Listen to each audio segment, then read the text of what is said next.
call it 3 A's: alignment, awareness, action. So knowing what you want, really knowing what you want and what values drive those decisions. Awareness is what happens, whether it's in your body or in your mind or in your emotions, when challenges come up. And so I would put that in the awareness box, becoming aware of the expectations of other people or your reaction to those expectations. And then action is, what are we gonna do about it? What's next? I don't believe in work-life balance. I don't teach that. I just don't think it's a worthy pursuit because there's no such thing as perfect balance. And not to say it needs to be perfect balance, but that's usually what people have in their mind. I need to spend 40% of my time doing this, and then another 40 doing this, and then another 20. And it's seasonal, it changes. But what is going to be meaningful for you to do in that moment may look different today than it did last year or the year before.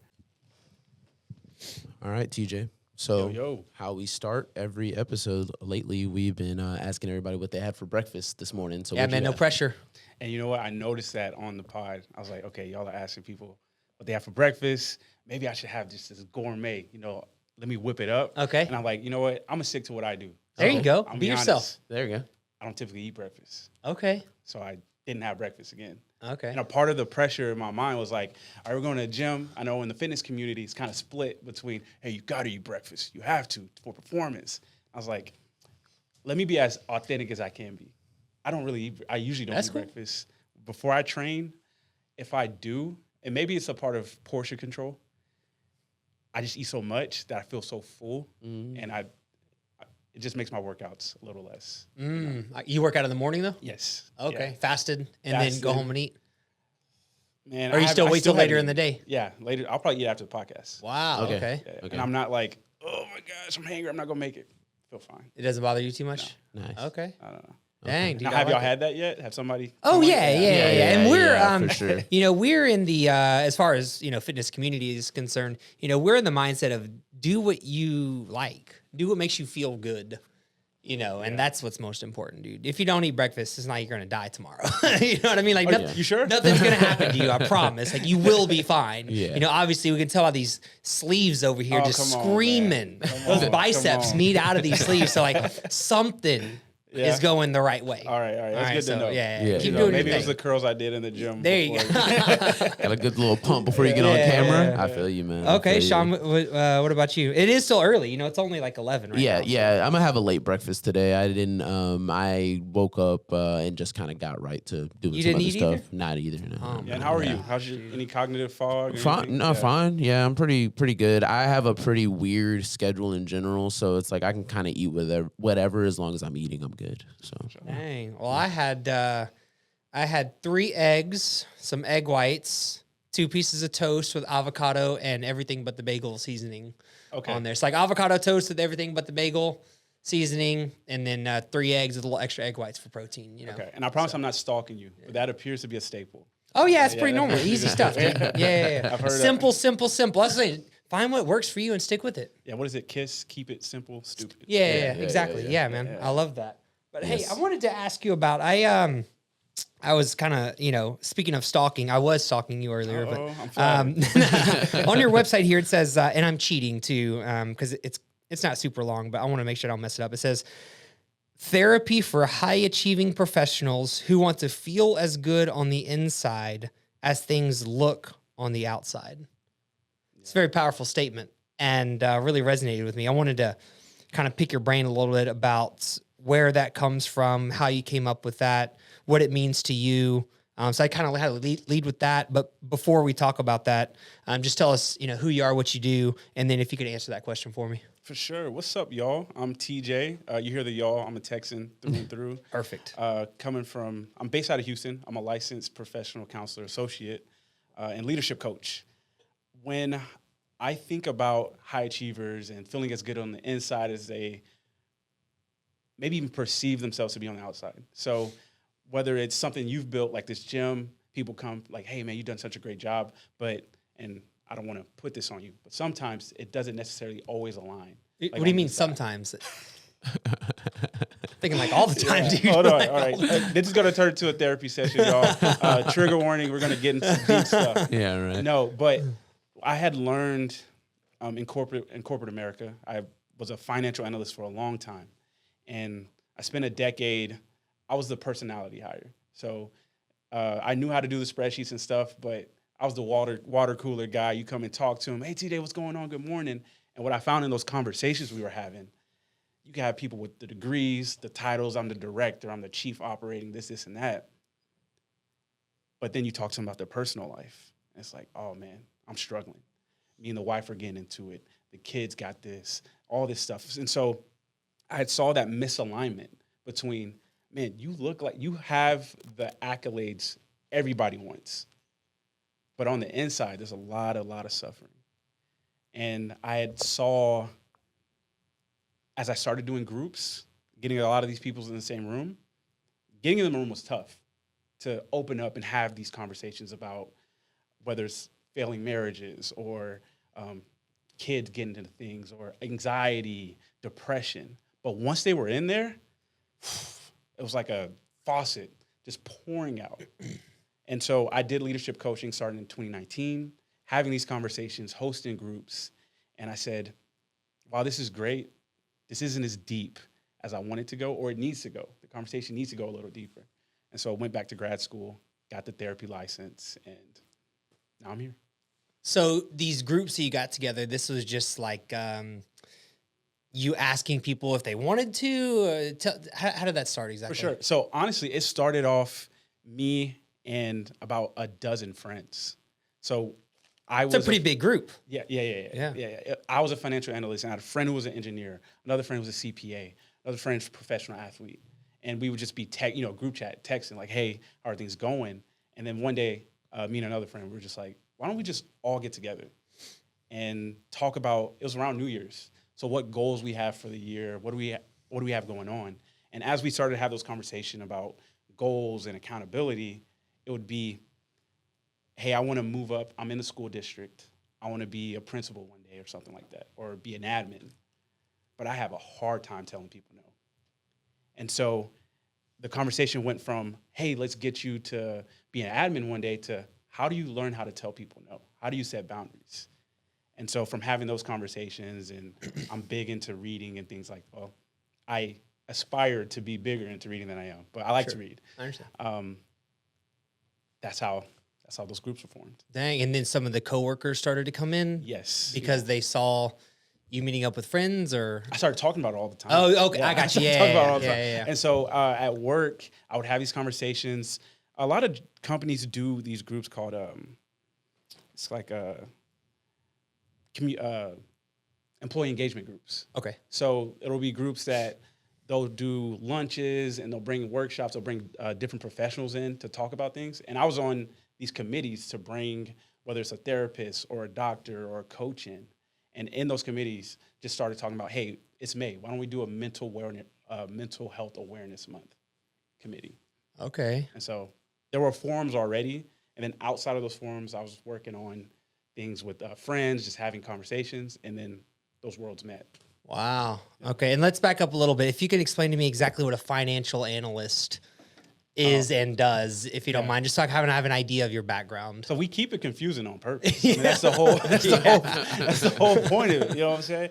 No, but a financial analyst, I'm really trying to say this as simply as possible, looks at financial statements for companies and finds points on how to improve different elements of those financial statements. So let's take a P&L or income statement. Okay. Right? You have revenue. Mm-hmm. So how you make money. Speaking my language now. Yeah. How you make money. You have expenses. So some of those can be the expenses, cost of goods sold. Sure. They help you make money. And then some of those are materials and things like that. And then you have net profit. So when we look at the P&L, we say, okay, how are we bringing in money? What channels are underutilized, and what channels are, you know what, this isn't great. We need to stop investing in this channel. On the expense side is, where are we spending money that we don't need to be spending? That's the simplest way. Improving financial performance for different departments. They're like efficient spending efforts. 100%. Like spending purposefully. Yes. Making sure it goes on the right. And you did this for like a large company or for yourself, and you had multiple clients, or? Yeah, so I started off kind of Fortune 500. I worked for, it's called McKesson. They were a pharmaceutical company. had some moral disputes Okay. with that. You know, it's kind of, you know, big pharma type stuff. I promise you I'm not a tree hugger like that, but, you know. Dude, we like the hippie stuff, dude. Go ahead. Feel free. Hey, peace and love, everybody. Yeah, I love it. But and then went to a mid-sized mortgage company. Okay. And in that you had different, so let's say different branches. So there's a big corporate office, and then they have a location in Clear Lake or Seabrook, the Heights, and each of those branch was responsible for their own income statement, so their own P&L. And this is honestly where a lot of the kind of, oh my gosh, as much data and as much financial know-how you can have, insight doesn't necessarily mean you're going to make the best decision. Dude, that is so relatable to fitness. And one of the things that I always say is everybody knows eat more salad, eat less pizza. Everybody knows that, dude. This is not a secret. But doing it is different than knowing it. Yes. And so that came up all the time with these P&Ls, with these income statements. It's, hey, you know, I'm spending this. We didn't make as much money. Maybe I need to cut back on the gym memberships I'm giving all my team and stuff like that. Sure. Yeah. And it's navigating that because maybe the gym membership is great for camaraderie, is great for team spirit. So, you know, it's just having those different conversations. And I had noticed what was different, not to toot my own horn, but what's different from me was I had those conversations. It wasn't just a matter of, oh, we have to cross this off because you're not making as much money. It's like, well, where is this useful? Where is this coming in as beneficial? You know? Would you try to tie Wait 1 second.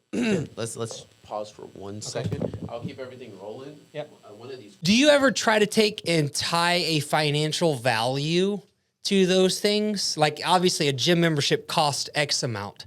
But you know, like let's just in a sales situation, like when we're talking about like sales training and stuff, people buy things or continue to do something when they perceive the value as higher than what they are paying. Oh, for sure. Right? Yeah. And so you, as an analyst, would you ever take that number, oh, the company is spending $3,000 a month on gym memberships for these X amount of employees, but what is the financial value that the company is getting for allowing the employees to have gym memberships? Is that like something that you would do? I'm just curious. I didn't know this was where the conversation was going to go, man. but you know, this is amazing. So it may not always necessarily be a financial value. Okay. It could be a KPI or key performance indicator.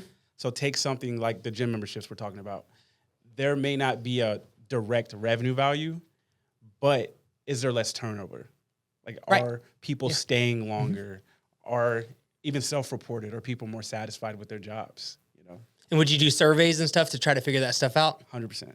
Yeah, Wow. more so that's what I do now. Oh. I didn't do that then, but now when I coach teams or corporations, leadership surveys definitely 100%. Okay. Yeah. And then you turn that in because now you are independent. Yes. Yeah. Right. Okay. So let's talk about exactly how that works. Now you say coaching employees and groups inside of corporations, right? And you're doing it for yourself. You transitioned out. I want to talk more about the story of how they came to be. But since you brought it up, like how exactly does that work? Like, do you go into a company and just meet with people individually and you talk to them and give them advice? Or is it like what do you call those things in high school on Fridays? Like a pep rally. Like a pep rally? Yeah. Like, are y'all ready? Somewhere in the middle. Like, what's that look like? It's like bring versus cheer. TJ's up there with some pom-poms. Hey, I could do one of them, you know, where you stand, jump, split. Yeah, there you go. I don't listen. It's been a minute. I might try to do it now. All I can think about is Texas City Stingarees. And I see TJ coming out in the Stingaree like mascot. Like, let's go. Hell yeah. Yeah. So what exactly does that look like? That's actually that's a great description. So some of the events can be part pep rally. Some of it is kind of, hey, how do we get people? Ultimately, it's how to get people to connect better in their teams. It could be a workshop. So just yesterday, I did a leadership development workshop with the team. So it's how do we delegate better, or how do we confront, like have healthy confrontation?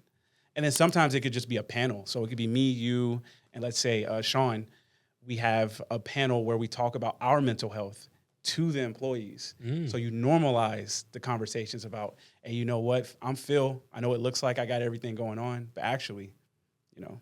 Wow. Yeah. How do you get people open-minded to do that? Man, I take the approach of I'm not trying to sell you. So meaning if it's something you're already interested in, like Phil, I can tell this is kind of something that intrigues you. You're open to this.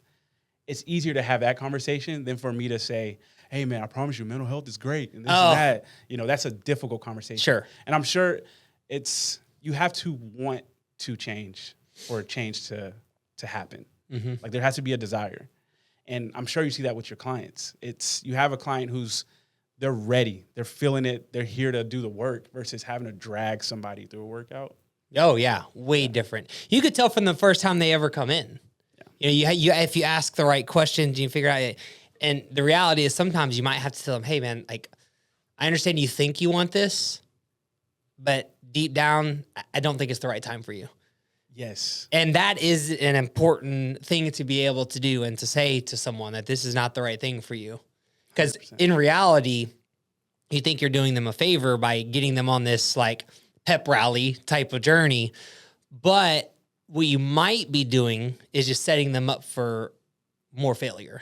Yeah, 100%. Because they're not actually ready for that thing yet. And you may ruin the relationship they have with the program or whether it's, so let's take therapy. Being with the wrong therapist can ruin your outlook on therapy forever. You may never go again. It's not like the mechanic where if you have something going on with your engine and one mechanic can't figure out, well, you have to have a car, especially today, you have to have a car. Right. So you'll go to the next mechanic and okay, maybe they can't figure out. So you go to another one. You go to the therapist and you pour out your soul and you're just like, you tell them everything. You don't want to do that 2, 3, 4 times. So finding that right fit is super important. And as whether it's a coach or a therapist, having the courage to say, nah, this actually isn't going to work. This isn't going to be a good fit. It not only saves me time, but it saves you time and also saves maybe the future relationship that you'll have with somebody else. Yeah, that makes a lot of sense. Do you have to deal with that a lot? Yeah, for sure. More with individuals or corporate or companies? More companies, because it could be a CEO who thinks that they want more control over the situation than is healthy for the group. So I want to come in and we're going to talk about this and we're going to talk about that. I'm like, hey, that's great. But I did the survey. I interviewed dozens of your employees. This is what they want to talk about. So are you here to serve them or are you here to serve yourself? And it's not an either or, not mutually exclusive, but who are you actually here to serve? And if we can get to, you know what, let's talk about what the survey came out to be, what the people want. Then we can have that conversation. But if it's not, it's like, listen, this is going to be horrible for me. Personally, I already know you're going to be calling me at midnight. You're going to be like, hey, what is this going on? That's not going to be healthy for me. But for your team, we're going to do these workshops, and they're just going to be looking at me like deer in the headlights. Like, why are we talking about this? I did not say that, I was struggling with whatever the CEO wants to talk about. I said, I don't want to spend more time here than I do with my family. That's what I want to talk about. Do you ever say that to like the leader in a situation and they're just like, all right, dude, you're out of here? I'm just curious. Like, what the heck? No, not really. That's good. That's a good thing. Not really. I was just curious. But I think it's the way, it's the approach. It's the how. It's, what do they say? It's the dose that makes the poison. So it's how you approach the situation. So I may not necessarily say it like that, like, hey, bro, what are we doing? We can't do it like this. But it's, hey, listen, I totally understand that you feel X, Y, and Z is important. And actually, I do too. And your people do. But they don't feel like it's as important as this. Yeah, so you have to like assess the situation and put, what's the word I'm looking for? Scale to it, I guess, of what things mean the most. And we're going to talk about everything over time, but we're going to start with what's most important, what's really on people's minds. Yes, exactly. Man, I got to bring you on, man. You hit it whenever you're ready, man. Go. Whenever you're ready. I feel like we have been bouncing around a little bit. I want to go back to how this started, right? Okay. So you said you were the water cooler guy at work. You got some friends together. You started talking about it at work. People got more interested. Your coworkers, your colleagues came into play. Tell me about how that matured into what you have now, which is Powered Thru Purpose, right? Yeah. So tell us about the journey of becoming who you are today. Financial analyst, friend leader to, work leader person to now Powered Thru Purpose. For sure. So again, I think you nailed it on the head about it operating in different areas. So in my personal life and in my professional life, similar conversations were happening. I had almost a come to Jesus moment with another friend. It was, man, listen, I could be a CFO someday, a director of finance, whatever. I would be miserable. Like I could not do this all day, every day. Like Do what all only day, every looking day? at spreadsheets, only, I'm a people person. I like to talk to people. If I was behind a desk crunching numbers on a spreadsheet all day, every day, dog, I don't think I'd make it. And she was like, it was Sarah, shout out. She had said, okay, well, what would you do? And I was like, oh my gosh. She's like, no, if you were brave, what would you do? And I was like, damn, girl, you don't talk to me like that. What are you trying to say? Like, what you mean? She's like, if you were brave. And Damn, Sarah. Yeah, man. The Sometimes word- you need that though, dude. Somebody to really like kind of call you on your shit. Call you on your shit, Yeah, 100%. yeah. And only people who actually know you, who you've invested the time into the relationship can. They really can. And so the word brave was important because I had taken psychology like everybody else back in college. And I took philosophy as well. And I had said, if I was brave enough, that's what I would have majored in. I would have majored in psychology and philosophy. But my situation, I grew up in a low-income household, single mom. Money became a much larger marker of success than education. So I was like, I need to make some money. I need to get a degree where you get a job. Wolf of Wall Street, it came out around that time. I was like, I'm gonna get into finance, maybe not get into everything Jordan Belfort was doing, but make some money, man. We were broke, So I came to her and I was like, yeah, I'd be like a psychologist or something. Her, Sarah? Sarah. I'd be a psychologist or something. She's just like, TJ, you're everybody's therapist. I was like, what? For real? She's like, everybody comes to you for certain problems, and it's not just that you're a sounding board for these issues, you're interested in these issues. And I was like, you know what, I am. And I just went to U of H, talked to professors. I went to UACL, talked to professors. I was like, okay, what is a clinical psychologist versus a IO psychologist versus a counselor? What are the differences? And when I heard the differences, I was like, you know what?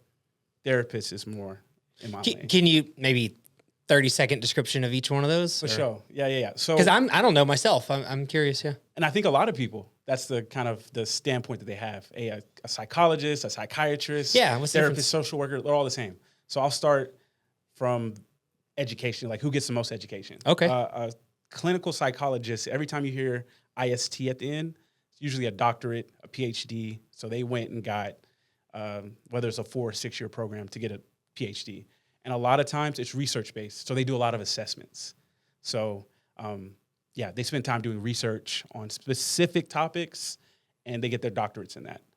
And that's a psychologist. Psychologist. Okay. A psychiatrist they went to med school. It's a doctor. It's a medical doctor. Versus being like an internalist where you do internal medicine, or a pediatrician. They do psychiatry, which is the mind. So think early Freud. I don't know if you're familiar with. I took psychology in There college. you go. There you go. Yeah. Okay, Freud, lay on the couch. He was a psychiatrist. So a lot of the founding principles of therapy are heavily influenced by psychiatry as an industry. Then you have the master's degree level practitioners, which are LPCs, which I am, social workers, marriage and family counselor, therapists.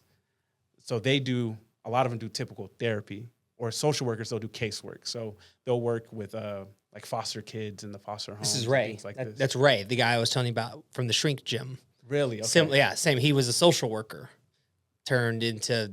You guys are very similar. You should definitely connect with him. For sure. Yeah. So some of them may do casework, which is individual, hyper individualized care. So you'll come with a specific problem, and maybe it's a resource need. So if we take a kid in foster care, maybe you don't have the food resources, the monetary resources. So they help you find those resources. A therapist is like, okay, we're sitting here, let's do the work of therapy. Mm-hmm. That's really different. So a psychologist or a psychiatrist is not necessarily working individually with patients. Is that accurate? They may or may not be doing therapy. Okay. It can go either way. They can go either way. Okay. Yeah. Interesting. So a psychiatrist can prescribe medication. A psychologist can't. A Psychiatrist can prescribe medication. Everyone else can't. Psychologist cannot. No. But they can diagnose, they can assess, and things like that, and do therapy as an option. Have you ever thought about going that direction? Or you like working with the individual, or are you done with education? Or right now, I'm pretty done with education. You know, I like doing the work, Mm-hmm. but who knows, bro? We'll do this 5 years from now, and it's like, TJ, you in grad school again? All right, yeah, I guess I am. Okay. Yeah. Yeah. You know, it's important to assess your goals over time. I talk to clients about this all the time. Like they're like, I want to weigh this much and blah, blah, blah, blah, blah. Well, let's back up a minute. Let's look at 6 months from now. Let's look at 12 months from now. Let's just set a goal. When we get there, we'll talk about it. Yes. Right. And we'll see, because things change like in fitness, as your body changes, you will kind of change. You're always going to be yourself. Like I lost, almost 100 pounds. Right. And so I'm still that same person, but a lot of things about me are different also. Right. And so someone that's, X amount of overweight, as they lose weight, their goals might change. Like, oh man, I kind of like the way that I look at 220.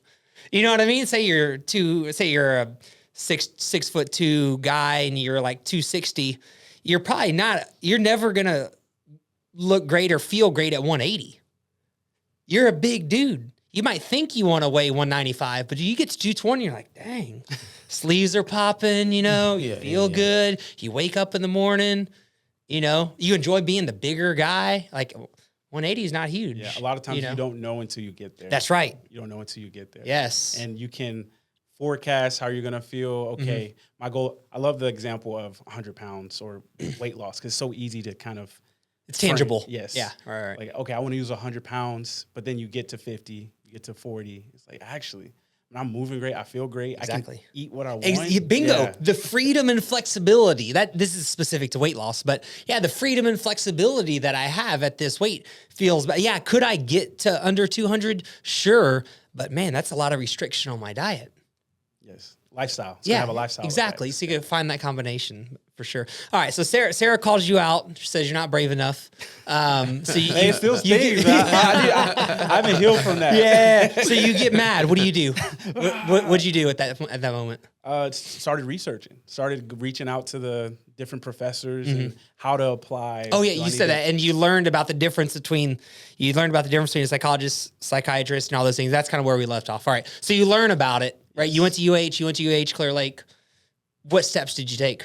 Then just started meeting with the program directors, and not only just getting information about what do I need to do to apply, but learning about the program, how it's going to work, and landed on UHCO. I have overall net loved the program, but with anything, there's kind of pros and cons. Sure. Got in, and on the first day of class, the professor, he walks in. He gives his lecture about how this program's gonna go, and at the end he said, "Abandon all hope at having a better life." Thanks for that.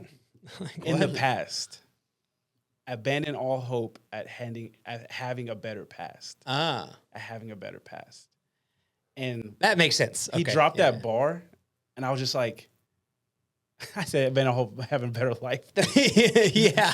Yo, Yeah. This dude is dark. I was like, what? Don't even try. No, at having a better past. Pass. Okay, I got you. And I got you. we just sat there. It's about maybe 15 or 20 of us. Mhm. And I'm just like, what the fuck? Because up until that point, I was mid to late 20s. Uh-huh. Oh, I should have done this sooner. Mm. I should have did this right out of undergrad, this and that. My life would be different. But holding on to that, I should have took this path. I needed to go through the things that I went through to get to where I am right now, even in this moment, sitting in this chair. And I hadn't heard it phrased like that before. Dang. Yeah, Our stories are really beautiful. similar, dude. I went back, and you graduated UHCL? Yes. Hawks, dude. Let's go. Yeah. Yeah. It's very, I went back to college in my mid 20s as well. Going back to school. My degree's in business management. Shout out. But anyways, you go there and you figured out, and you're still working at this time. Yes. Yeah. Okay. So how are you, tell us about that balancing act. Because I'm sure it was something. I love to hear stories like this. What balance? Like, I don't believe in work-life balance. I don't teach that. It comes up often because if you can imagine a corporation or even a director or founder, they talk about work-life balance all the time.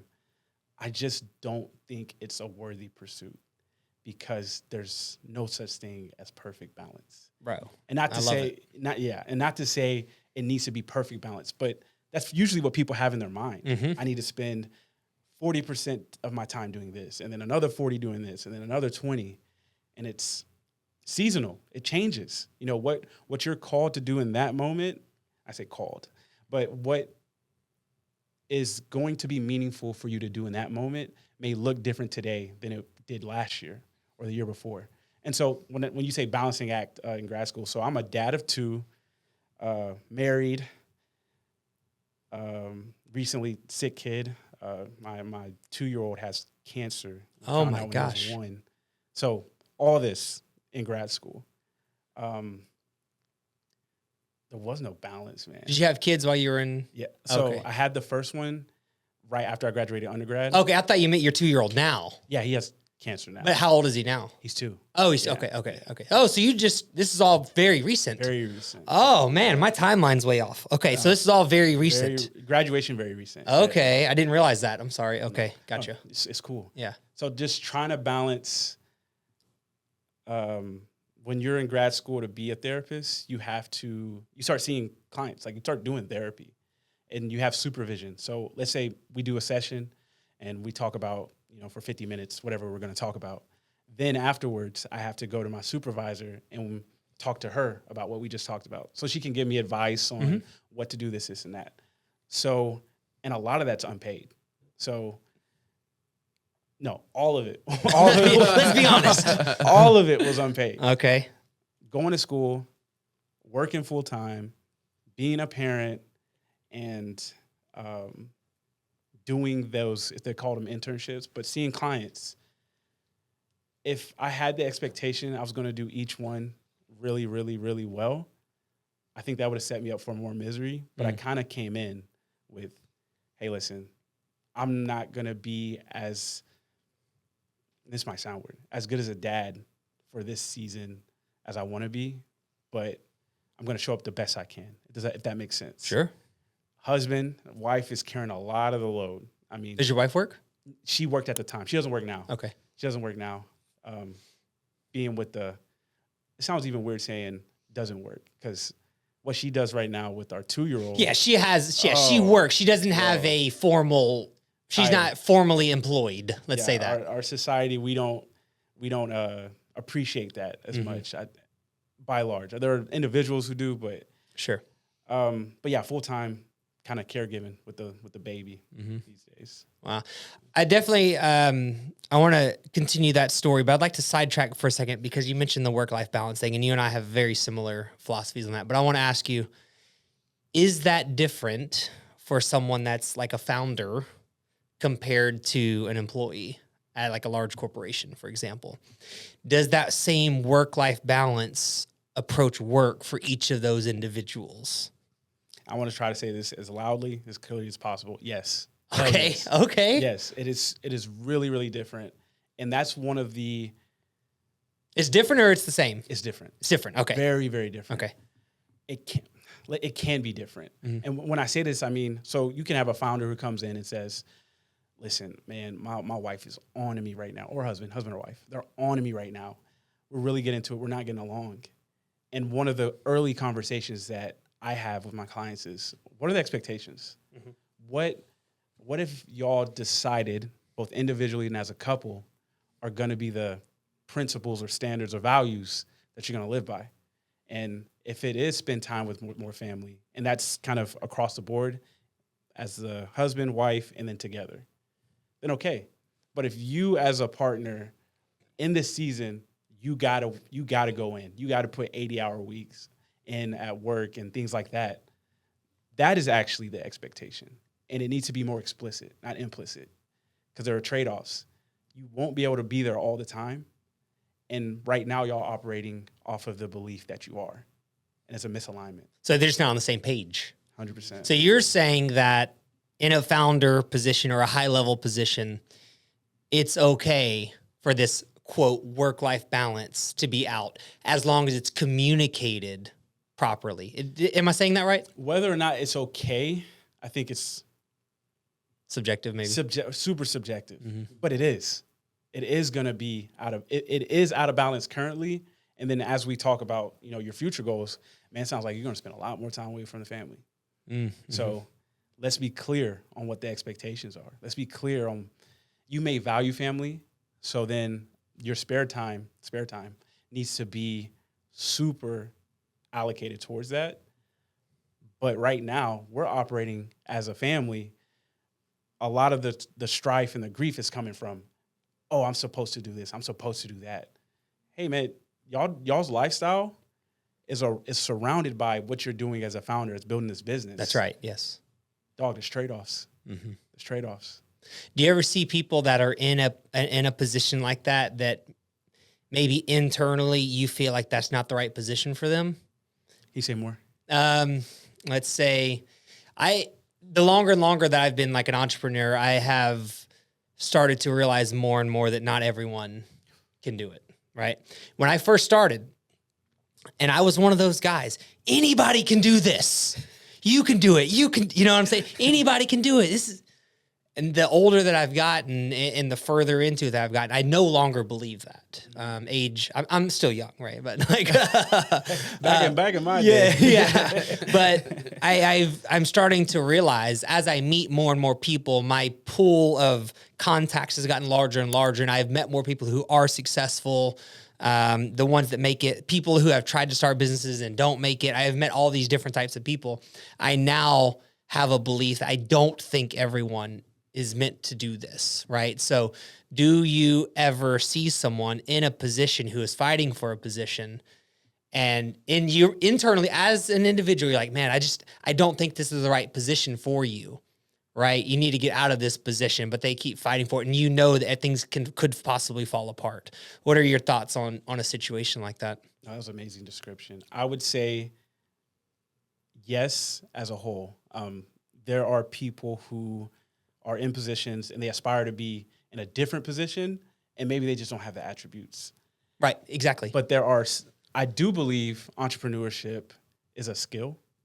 There are things in entrepreneurship like sales and finance and marketing that you can develop over time. And some people are more, just like the gym, some people are more genetically gifted towards those skills. But you can have somebody who works really hard, but you got to work really hard to try. Like, that's the thing. Are you willing to overcome the skill deficits that you have by putting in more effort? And that's the part.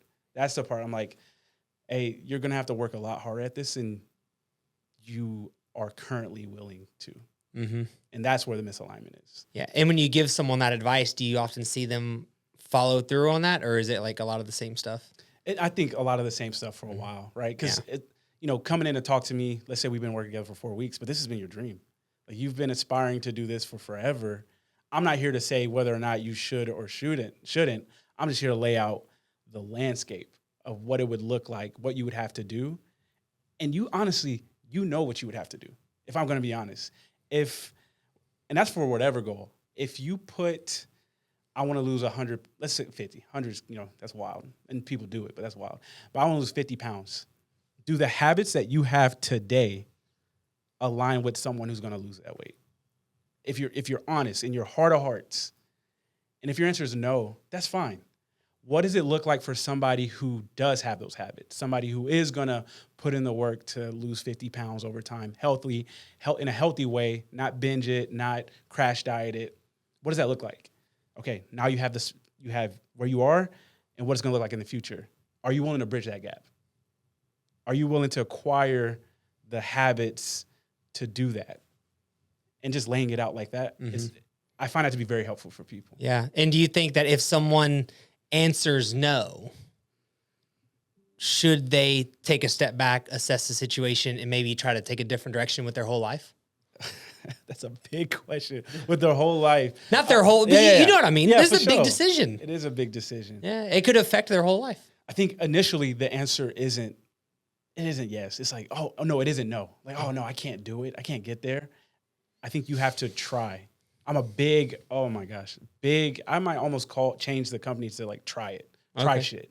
Try shit. I'm a big believer in just try it. Jump before you know where you're gonna land, but be safe about it. Like, I'm not asking you to jump off a 10-foot cliff. Like, maybe you could jump off of a 6-foot cliff, like a 6 inch, and then grow from there. So in that gap, you may not be where you want to be. And actually, that's probably where in that position, that is where you want to be, because that's called discomfort. You're only uncomfortable when you're trying to do something that you don't know if you're going to get. You don't know if you're going to reach it. So when it comes to, do people, wait, what was the question again? The question is, if they say, no, I don't think I'm willing to make the sacrifice to bridge that gap, should they just look at another direction? Maybe they should look at another direction, but I say try. Yeah. Try. Because there may be something to unpack in that discomfort. You know, seeing like, okay, this is what I have to be to lose 50 pounds. I have to maybe track my calories more. I have to go to the gym a few times a week. Listen, I'm not going at all. Well, if I expect you to go 5 times a week and you've been going 0 times, I'm setting you up for failure. That's right. Can we go one time? Can we go one time this week? We're not even looking out 6 months from now. This week, can we go one time? Can we substitute Coke, like real Coca-Cola, guys, Coca-Cola, to Coke Zero? Can we make that substitute? Like, just little changes, bite-sized changes on our way. Yeah, that's exactly what we were talking about earlier with weight loss. Like, sometimes, okay, if you had that long one, well, let's kind of reel that in a little bit. Maybe over time you don't want to make the lifestyle choices it actually takes to stay, we were talking about earlier, like under 200 pounds or whatever. I want to stay like 215. I still like the way that I look, and I can eat pizza on Saturdays. You know, so it's 100%. like kind of that thing right there. Yes. You know, And it's the same thing with leadership positions. Maybe somebody who's really, really good at their job. Let's say a technician. They're really good at doing the technical work, and they excel at it. But it's different to then lead people. that's right. To lead people.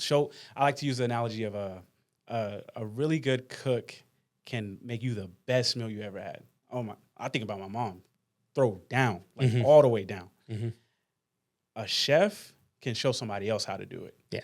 And that's the E-Myth. You read the E-Myth, right? The E-Myth, I forget the author's name, but it's a book. They use a similar analogy. It basically says if you're a really good technician at something, that doesn't mean you're going to be a good business owner at that thing.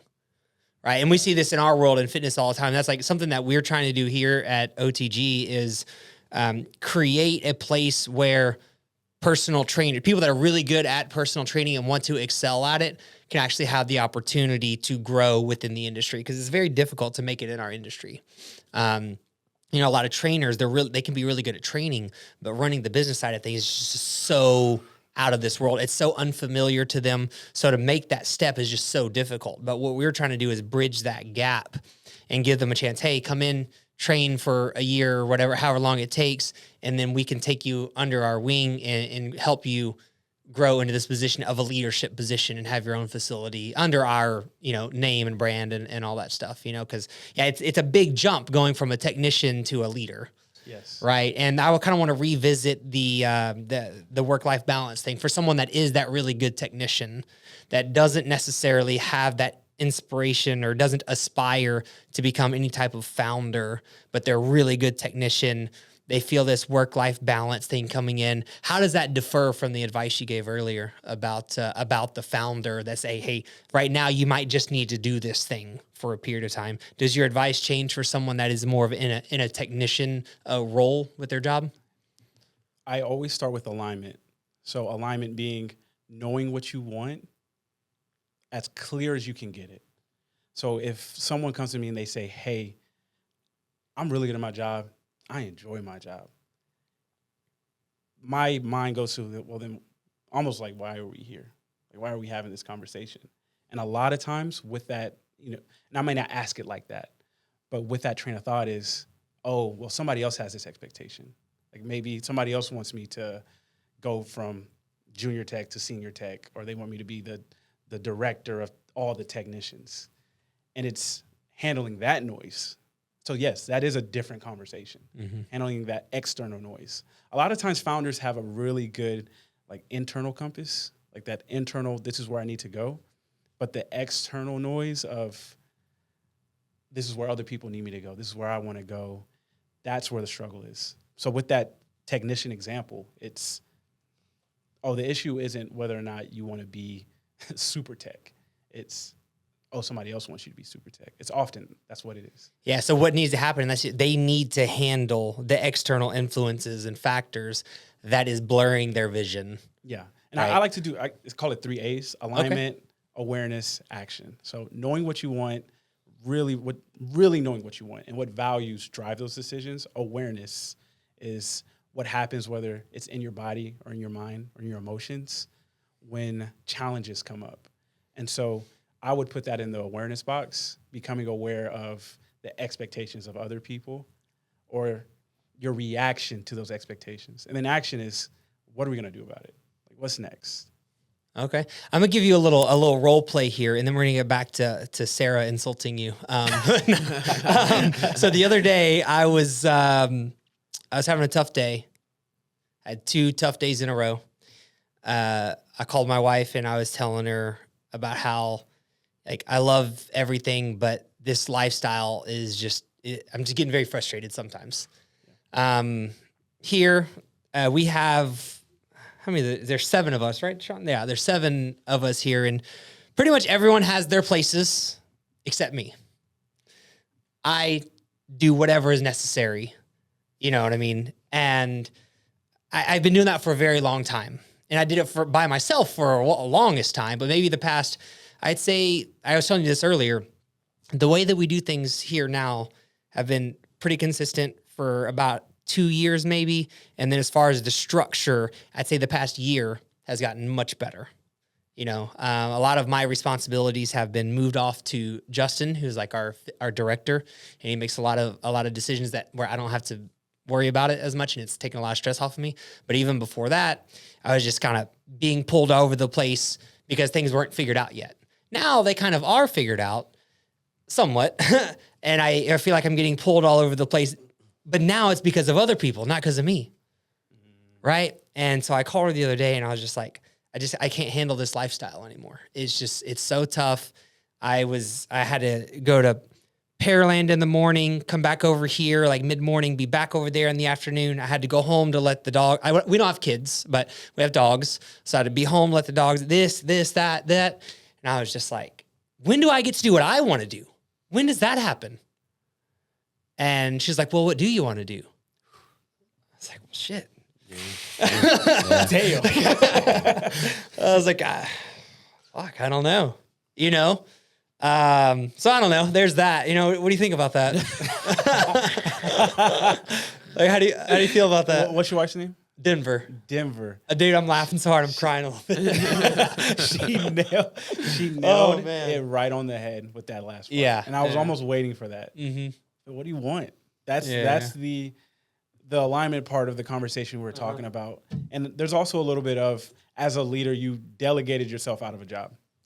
Right? Where in the beginning, you're doing everything. I'm sure if we could rewind the clock, when did you start OTG? 2018. 2018. Yeah. You're doing the training. You're doing everything. Maybe more pen and paper for some tasks. Than right. You Want, very much so. You're doing everything. And the North Star is to build this, this company, this brand, and this and that. You've gotten there. You've reached it. You're continuing to grow, but now you have a team to be able to do everything from you. So it's going from, and I sense a little bit of that, you were the star technician in a lot of ways. Oh, in a lot of ways. For sure. Yeah. And I like to use the analogy of, and I know the old head's going to come at me, Michael Jordan. I'm a LeBron guy. All right, I'm a LeBron guy. But Bro, we're about to argue it now. I'm just playing. I'm just like, get up. For the sake of this conversation, You look over, I'm wearing like a Bulls jersey all of a sudden. I'm like, what are you talking about, dude? I got a LeBron jersey. I'll shave my head right now. LeBron. See, now I'm like Jordan. For the sake of this conversation, let's call him the GOAT. Let's say he's the best to ever do it. Which one? Jordan. Just for the sake of this conversation, okay? I'm promise you it's hard for me to say that. But really, really great player. Right. Amazing. Could do it all on the defensive side, on the offensive side. He's what you want. If you were a coach, man, like, can I have 5 of these? You know? As a GM and an owner, he struggled. And if you ask people around him, or even just stories of hearing people talk about it, he has very, very high expectations. Being a star, he expects everyone else to kind of do that. Like, you're the shooting guard. You need to be like me. It's hard to coach somebody when that expectation of, I need you to be perfect. I need you to be able to do this, this, and that. Whereas an owner's job isn't necessarily to put the points, put the ball in the hoop or to score the points. I'm talking like I don't know basketball. Put the ball in the hoop. I know hoop, okay? I know basketball. That's not your job anymore. Your job isn't to play the game. It's to manage and coach the game. And so that transition from being the star player to being the coach. Some Jason Kidd's done it well. Some coaches do it well. That's going to be the next level of growth for you. Because right now, I'm sensing, and obviously we haven't talked, this isn't therapy. Yeah. Restlessness. And then kind of a misalignment with, what do you want? Right. Like, there's a desire, and that's a great first part. There's a desire to want to do more things that you enjoy, but until you know what they are, you're a ship, and the wind is just going to take you wherever. Mm-hmm. You got to figure out, okay, if the wind's blowing me north, do I want to go north? Because right now, okay, it's taking me this way, it's taking me this way, taking me that way. We got to figure out where we're going, brother. Yeah. And, I feel like some days I have that and then other days not as much. But the hardest part for me is getting that through to everyone else, though. And I'll say, speaking of the technician piece, and I say, you said this earlier, like, not to toot your own horn over, but like, dude, I'm the best at personal training. If you have, like, when it comes down to, say we have a session that starts at X amount at 5 p.m. or whatever, from 5 p.m. to our sessions here about 45 minutes, no one's going to fulfill that session like I can. Come on. And I'm pretty confident. I like that. I'm pretty confident in that. And for about 2 years or so, probably, as we kind of were finding our business model here and bringing in trainers, I was constantly frustrated with the training that our employees were giving. And I was just trying. I couldn't figure out. But since Justin has taken that role, dude, our training here is flawless. Really? He does. And I don't even, like, sometimes there's a little thing I can relay that message or whatever and it'll get taken care of, but that doesn't even happen anymore, dude. Like, if you look at all of our customer feedback and everything is as high as it gets. And, just recently, now I'd say in the past couple of months, sometimes I walk in over here and I don't even know who the clients are. And I feel bad about that. I make sure I go and I look up their photo and I go introduce myself and I talk to them and stuff. But now that that's happening, it's a little weird, but I can see that they're happy as a client with Kevin, with Sarah, with Ian, with Denver. And that's cool. But now, this next step is about getting the communication to everyone about what the next thing is. Because I love training, dude. It's so fun. I love connecting with people. You get a lot of satisfaction. Yeah. And I feel like I have this unique ability of, I can talk to someone in a session, 45 minutes, give them an amazing workout, and we're best friends by the end of it. I don't know what it is. And I struggle to get everyone else to be able to do that. But what I'm noticing more and more is that's not really necessary, for everyone to be able to do it on that type of level.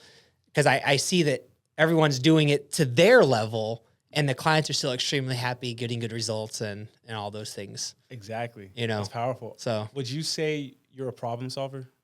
Oh yeah. I mean, I probably create problems to solve. Okay. All right. Yeah. Yeah. You got ahead of me on that one. Yeah. That's exactly. So you solve the problem, the operational problem or challenge of finding the right people to program the workouts you need to do everything that you need to do as a business. The next challenge that you're going to have to take on is the fill challenge. And I'm sure you've been doing it all your life. You lost a lot of weight, and I'm sure there's other personal things you've had to overcome. But this is just the next one. Yeah. The next one is, and I think if you identify it like that, like this is just the next challenge of finding what I enjoy and finding a way to create the time to be able to do that. Yeah, I have found what I enjoy. What I enjoy really, and Sean and I work together on like the marketing stuff. That is what I enjoy awesome. now. And I really do enjoy that. There's just enough like statistics and KPIs involved, right? That it's fun and it's trackable. It's directly related to the growth of our business as well, like marketing and sales, you know. So yeah, I really do enjoy that. And when days come around where I'm unable to do that, I get very frustrated. Yeah. Because, you know, our business is not nowhere near a level of like running super smooth and efficient or anything like that. So I still have to fill in, you know, I do a lot of the initial consultations and things like that. But Denver, my wife does a lot of this and she's really good at it. Like you think that I'm good at talking to people, like she can just like she can, her customer service is something that you've never seen before, you know? So she's really good at that. And she's starting to take more and more, you know, of that stuff so I can kind of do like the marketing stuff. Isn't that amazing when you find someone who's really good at what they do and it may be different from the way that you do it? Yeah, that is very true. Sometimes I have to watch myself because she's even like called me on this. Sometimes I have to watch myself just because she might not close a sale per se. The terminology doesn't really matter here, right? But so you get someone to sign up and give them a good experience. And just because it doesn't look exactly the same way that I would do it doesn't mean it's wrong. Come on. You know, you say that louder. Yeah. So everybody has their own way, but we have our way, right? That we have an OTG fitness way, and then everyone can put their own personality and spin. Yeah. You know, same with the training, right? And everything. But anyways, that's enough about me. Yeah, for sure. Okay. I want to throw that out there, you know, kind of get your thoughts. I got you. I think about the Bulls again. Mm-hmm. I'm gonna come up with some more recent LeBron-oriented analogies, but the different personalities you have. You take a Jordan; he's a different personality from Pippen, who's a totally different personality from Dennis Rodman. Yet you needed all of them to win the championship. Oh yeah, you needed all of them, and they're all different. So some may say, okay, I want 5 Jordans. I don't think you could have won like that. You needed the different people and the different perspectives and the different levels of willingness to do certain jobs. You know, maybe Jordan's not willing to, if Jordan had to be the enforcer, if he had to dive for loose balls and risk being injured, and if somebody throws an elbow or shoulder at somebody, then he retaliates. You lose him. You lose Jordan. Right. We need Rodman to do it.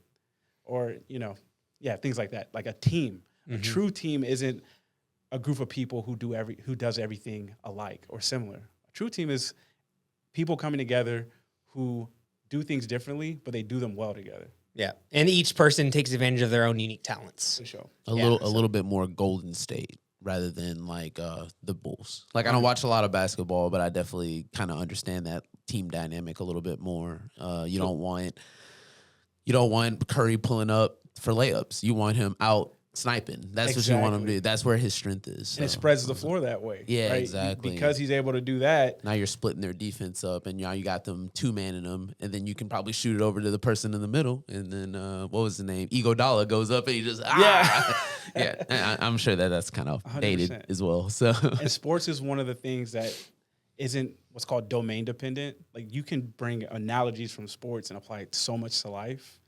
Like creating that spacing on a basketball court or even a football field, baseball, wherever.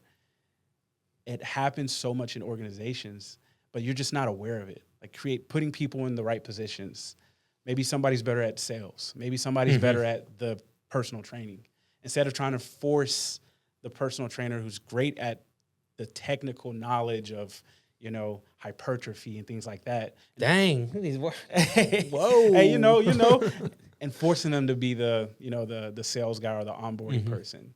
You do them a disservice. Put them in their genius level of operating is. Yeah. And it's the technical knowledge. I like to think of like put them where they feel that their job is easy. Yeah. I'm taking that trademark. They can easily fulfill their duties without having to go home. And everyone needs to do a certain level of study and continuing education, but without them having to like change who they are or anything like that, their approach and still be successful at their job, 1,000%. All right. So you're in school, right? Kid got diagnosed, right? What happens then? Man, that was awful, terrible, horrible.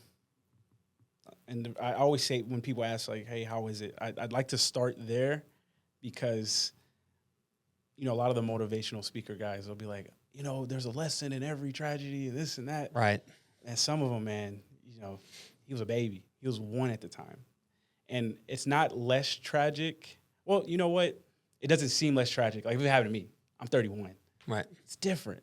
But a 1-year-old, that was you all the questions of why, the existential kind of things come up. And when that happened, I'm seeing clients a lot a week. I'm going to school. I'm working. Everything stops at that point. Like everything you think you have to get done, it pauses and the priorities shift. And so he has at the time it was like around Halloween, he had a cough and we're just like, okay, it's just a cough. Kids get RSV, colic, whatever. You just don't think it's cancer. And it just didn't get better over time. Our pediatrician says, okay, we'll give him steroids and that should help. It didn't help. And she's like, okay, maybe you need to take him to the hospital. I'm doing group therapy in like North Houston area. No, Sharpstown area. And my wife calls me. She never tells me, hey, you need to come right now. Like never. Like she always handles, what she has to get done. She's like, hey, I need you to come right now. We're at the hospital in the ER. And so I'm just like, oh, fuck. Like this is real. I get down there. We don't know what's going on. The doctor, very, very good. Over here at Clear Lake Regional, he's like, listen, we did the scans. There is a mass. And we're still thinking it might be pneumonia. And when you have pneumonia, you have like a mass. You can have a mass of like phlegm. Like fluid, some type fluids, of fluids. Yeah, fluid. Yeah. That's actually the word we were using, like a fluid mass. He's like, we haven't done all the tests, but his white blood cells are very, very high. This could be malignant, which is, it could be cancerous. Like it could be a tumor. But we're still like, okay, no, it's pneumonia. Like there's just no way. We go to Texas Children's. He's laughing. He's talking. He's very much still himself. And the doctors they're enjoying this. He's a baby. He's a cute kid. I promise, not just a parent cute. He's actually a cute kid. And it's almost the temperature in the room shifts. Like it goes from like a warm environment, and they're great. Texas Children's, huge shout out. They're awesome to this day, but it shifts to like oh shit, like this is serious. They did CT scans on him, and they're like, okay, yeah, it's cancer. We don't know what kind yet, but it's a malignant tumor. It was like things shifted from just like, oh, okay, we're at the hospital, we're trying to like, we gotta fucking go. Like, we gotta go. Over the next couple hours, they're doing all kinds of tests. So right now sitting here, our blood oxygen level is about 95 to 99%. Okay. Very saturated, very well saturated, the oxygen in our blood. His had dropped down to like 70. So it was, and if it goes below 90, you're probably in an emergency room. So his was like super low, and they couldn't figure out why. And if that keeps happening, they were talking about this, put him on an ECMO machine. So it's a machine where it filters the blood for you. It's almost like dialysis in a lot of ways. And once you get on there, it's kind of like, we'll see. Like it's it's a machine operating your body for you. So we got to kind of, and he's young. And so they're telling us, prepare for the worst in a lot of ways. A chaplain comes in. We're like, bro, where did you come from? Like, you haven't been here this whole time. And he's a priest. Mm-hmm. So basically he's there to kind of help console the family. And we're not real religious, but you just start reading the room. And it's like, okay, this is way worse than I thought it was going to be. His blood oxygen just keeps tanking. And then they figure out, okay, he's allergic to a type of medication. And we were so fortunate that it's a Friday, so medical staff, they're getting ready for the weekend. It's not a full hospital usually. So happened that Friday was a full hospital. And one of the doctors had a case similar to this like a week prior. He had a similar reaction.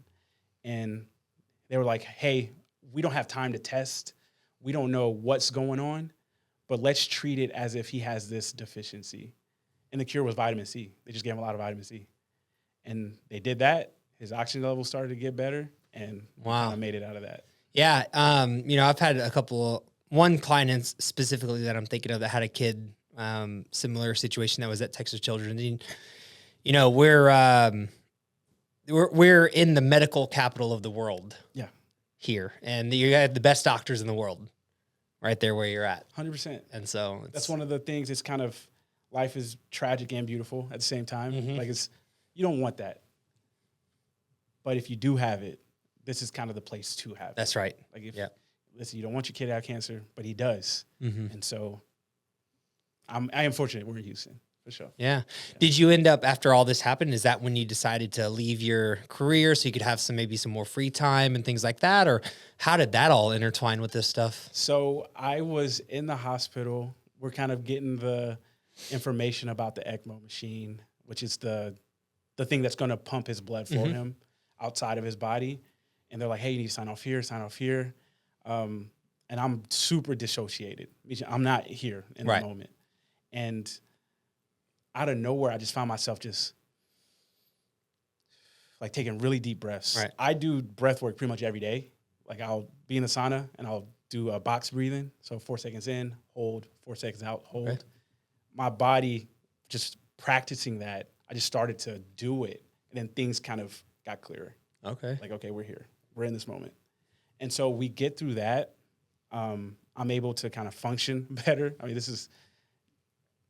I don't know how you can't prepare for these things. No way. Right? Like life has to happen for you to see if you're able to take it on. We get through that situation, and this is the first kind of large client reaches out to me via email. This is on a Friday. And he says, hey, I know we've been talking a lot about our mental health. We've been doing different panels together. I want you to come in and work with my team to work on mental health. He doesn't know that I'm going through this. And so I'm having some of the best news of my career while also having some of the worst, personal life news.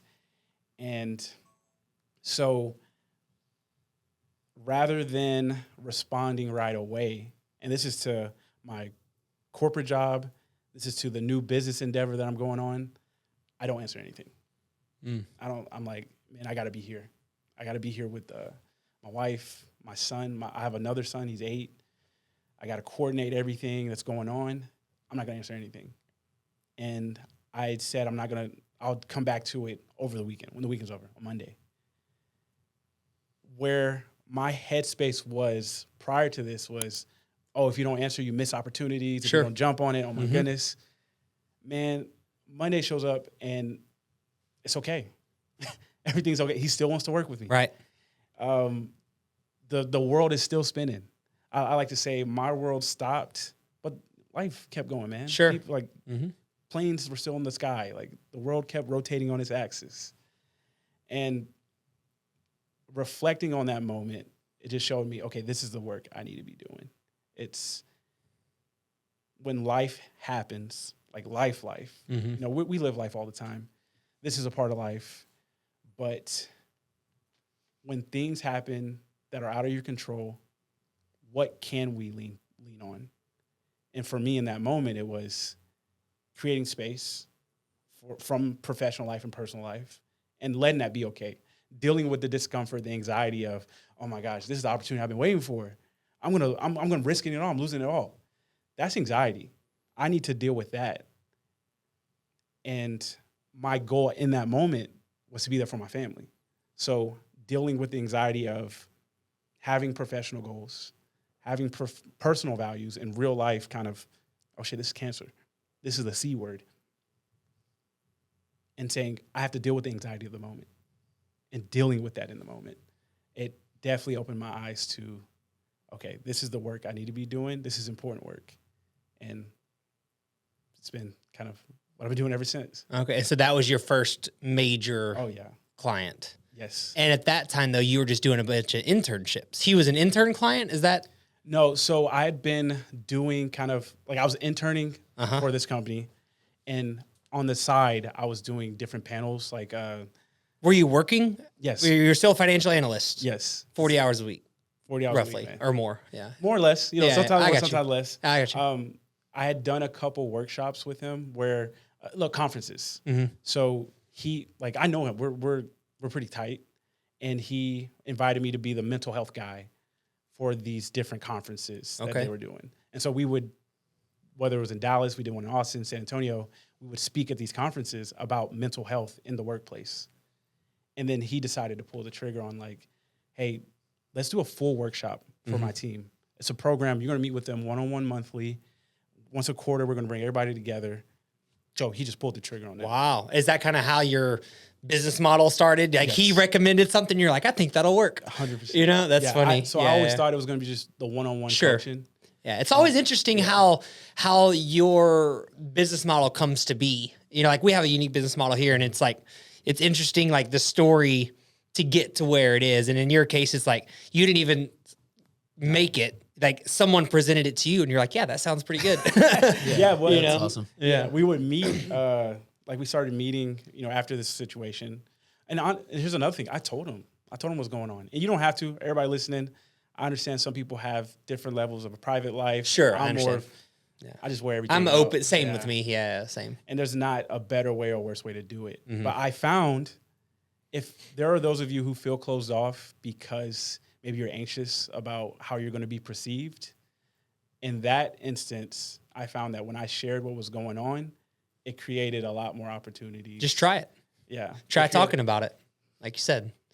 It created a lot more space for people, for him in particular, that company in particular, the level of compassion they showed for my situation, it was incredible. Yeah, very cool. Probably brought everyone together. Yeah, that's huge. Like No that whole story. It's like I had a kind of similar situation. I was just like listening, just like locked in because you're right. Like you're never like prepared for that news. And like sometimes when someone goes into the hospital and it seems like something, minor, and then next thing you know, you're getting that news and you're like, whoa. Like and breath work was something that helped me extremely during that time. Like really trying to focus in, like because it's like this is crazy news, and you do dissociate a little bit, and it's like, but you have to be there, you have to be present, and like trying to mend that with your personal life. I was on the other side, like it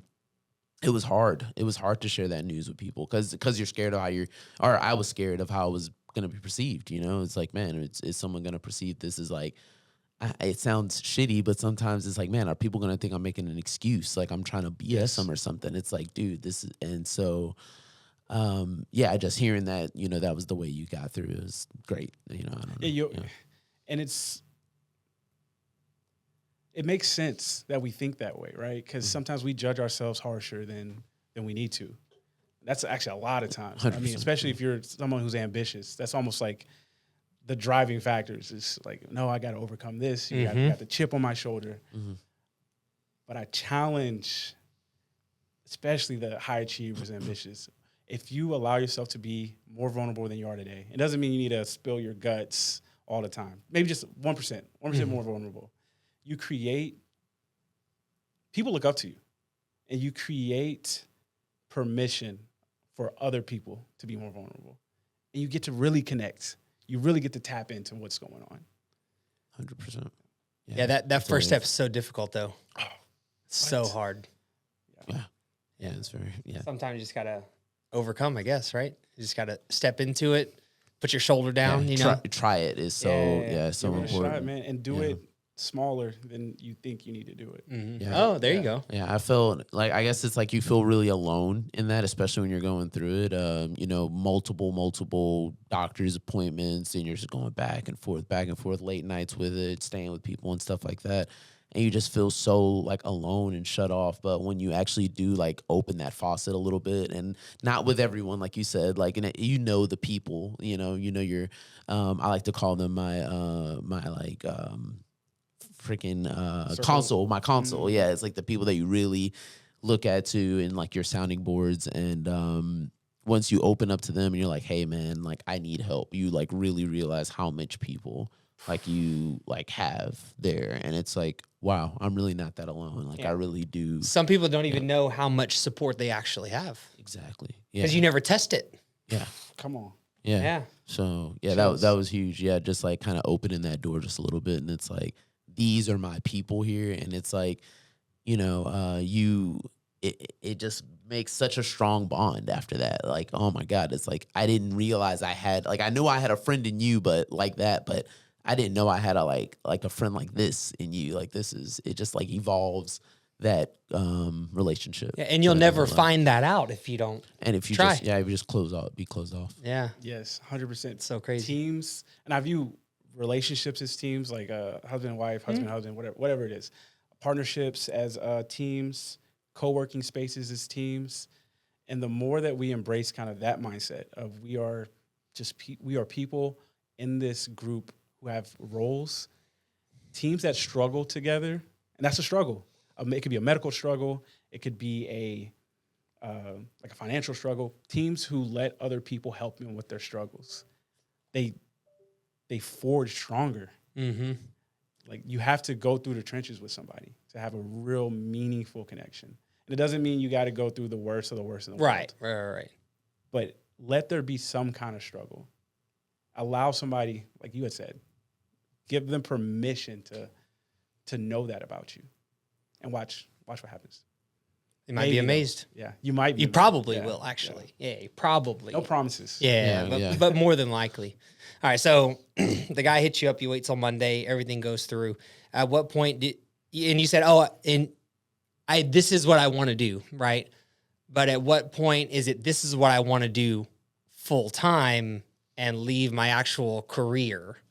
How did that go? No, man, that's still a struggle to kind of, where you have to jump sometimes before you know you're ready. And I think that's a lot of times. Mm-hmm. From that moment, you know, my undergrad was in business management as well. Okay. So, I mean, we're so locked in. Yeah, I like it. My undergrad was in business management. So a lot of I filed my own LLC. Mm-hmm. I know how to do all that stuff. And so kind of start that. It's like, all right, here we go. And then from there, it's doing stuff like this, getting to know the community, building up a network of people that's like, hey, when you have someone going through a situation, let me be your guy. Let me be your person. And that's hard for therapists to do.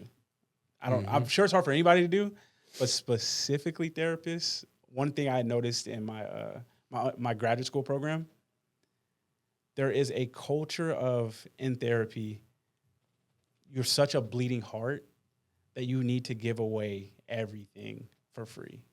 And if you charge somebody, because this is a hard thing to do. We're talking about, you know, sometimes some of the worst shit that's going on in someone's lives. How dare you charge them for that? It's tough. But I think having the business background, like without commodity, I mean, it is a commodity. Sure, It is a commodity. Yeah. So I was It's a service. It's a service. Yeah, it's a service. Yeah. You know, it's this. It may not be exactly how I would love to do more therapy for free, but everybody's got bills to pay, and that's not a conversation therapists feel comfortable having. Same thing in personal training, dude. Really? It's the same exact thing. Really? Yeah. It's just a hard time kind of charging people. Yeah. All in the beginning. Yeah, 100%. Very tough. 100%. But having that background, and my family has a few businesses that I've been a part of. And so just having that kind of everything ties. You may not know how it's all going to tie together, but somehow it does, man. Like life, this present moment, meeting you right now, meeting you, hearing your story, it is so wild how things tie together. I never knew going through that with my son, going through cancer with my son would lead to something like this. Mm-hmm. And if I kept fighting, if I didn't accept the reality of the situation, maybe it wouldn't have. Sure. Maybe it wouldn't have. But to kind of answer your question, like how do you go from that to like, okay, this is what I'm going to do full time? Man, it was a struggle, dog. Like psychologically, you have everything set up, and then I'm the breadwinner. I'm the only person, my wife's full time caring for the kid. Mm-hmm. There's a lot of pressure. Just doing it small. Like I worked and did this at the same time for a long time until, it makes sense to. That's right. Yeah, very, very similar. I did personal training part-time for 3 years before I did it full-time. And now, just last year, my wife and I decided she was going to leave her job and she helps us here now. And so in the beginning, though, it was a weird transition, figuring out how she's going to where she's going to add value and take her skills and stuff like that. So I felt, pressured of a single, not I wasn't single, obviously, but as the main person driving the income situation. Now it's very much shared, but it's taken us like a year to kind of figure that out. We both bring value to our business and in our own ways, but in the beginning it's difficult to figure that out. And people also don't realize, I forget the numbers, either 70, I think it's around 70% of businesses in the world are family businesses. I didn't know that. You hear, don't work with family, don't work with friends. But think about how we've evolved societally. You had a family, and a lot of times if you were a baker, you opened a bakery, and who did you hire to work in your bakery? You hired your wife, you hired your things like that. Or you own land, you were a farmer, your kids were out there. That's right. Like doing the work. Mm-hmm. And so we're not that far removed from that concept. And we're very proximity-driven creatures. You marry who's probably in the closest 20 square miles from you, right? Maybe y'all went to similar schools and this and that. Right. Same thing with business. But with that comes a lot of issues. And being someone, maybe, I like this. I said maybe this started from the corporate world and working there, but man, I got like a million stories about family business that things come up, and it's like, why? I thought this was a money problem, but y'all have some shit y'all haven't resolved from when y'all were kids that we're here talking about right now. Holy smokes. Like, you deal with that a lot, probably? Yeah. Why are we crying right now? Right. What's going on? This isn't about business anymore. Sure, yeah. Mm-hmm. On that note, what is, then we can kind of talk specifically about exactly what it is that you do now. So that original client presented you with like a possibility of business model type of situation where you meet with each employee individually once a month. Yes. And then once a quarter, y'all do a team thing. Is that still what you're doing now? Has it changed? What does it look like? Do you work with small businesses, medium businesses, individuals? For sure. So that's I would say the more full service model. Like if I'm working with a team or a corporation, working with individual one-on-ones and doing a quarterly thing, that's like the most intensive it gets. Okay. I also work with individuals. So whether it's a weekly, bi-weekly, monthly basis, there's therapy and there's coaching. Coaching is more aligned with what are your professional goals, and then what gets in the way of those professional goals. And then therapy is the deeper stuff. That's on the couch. Do you still find like intertwining those things though? Sometimes, sure. yeah. I would say, 100% actually. Yeah, 100%. And it's knowing the boundaries, because with therapy, it requires a lot more administrative work. Like there's note taking you have to do. You have to keep therapy notes for a while. Confidentiality is protected in therapy, not in coaching. So there's just different levels of different things you have to keep. I think what's important here is to realize you're not just another business coach that people see online. You're an actual certified, educated therapist that actually knows, degreed. Accredited is a good word. Because, dude, this like coaching thing is getting out of control, dude. So to hear someone like yourself that instead, like when someone told you that you're the guy people talk to, and it's like, oh, I wonder how much I can charge for that. You were like, oh, let me see what I need to go to school for that. Yeah. And get proper certifications and proper accreditations and skills. That's very refreshing. Oh, appreciate it. I don't know if you think about this very much or if you even noticed. I don't know if you notice at all, but as a business owner, I get flooded with these things. And no one has degrees or certifications or anything like that. Yeah, it's, the coaching industry is the Wild West for sure. Uh-huh. And there's a level of it that's like, if I could, Tony Robbins. Yeah. Like if I could get coached by Tony Robbins, that'd be pretty cool. I think I'd like that. But then there's also, person A who doesn't. It's like, what are we doing here? Yeah. For me, I think I shared Lud philosophy and one of the GOATs, Socrates. I'm not saying I'm the wisest person in Athens or anything like that, but he has a quote, if I am wise, it's because I know that I don't know, that I do not know. And that was like, that's always been my initial instinct. So when I heard, like, hey, you're pretty much the therapist for everybody, I was like, well, what do I got to do to be a therapist? Like, I don't know a lot. I don't know a lot about mental health and the DSM, and that's the diagnostic and statistics manual that has the different, like general anxiety disorder, major depression. Like, I didn't know that even existed.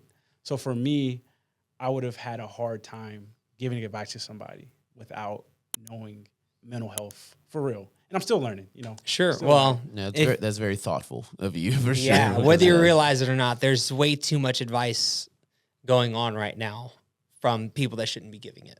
Oh. It's just, in our space, I'll give you just a quick side note of something that happened recently. We inquired on a service, and my wife went. I wasn't able to go, but my wife went. And when, she got to know the person or whatever, she was meeting, it was a small business or whatever.